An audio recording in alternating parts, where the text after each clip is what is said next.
ప్రభువే నాకు ఆధారం, కావున నేను పరుండి నిద్రింతును, మరలా సురక్షితముగా మేల్కొందును. 3వ కీర్తన 5వ వచనం మనం గమనించినట్లయితే ప్రియ సహోదరుడా, మరి ఈ వాక్యం తెలుపుతున్న సందేశం ఏమిటంటే, మరి అన్ని వేళల ప్రభువుపై ఆధారపడి జీవించమనేసి ఈ యొక్క వాక్యం తెలుపుతుందండి.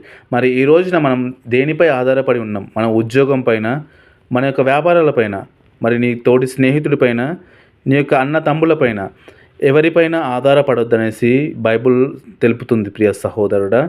యేసుక్రీస్తు వారిపైనే ఆధారపడి జీవించమంటుంది.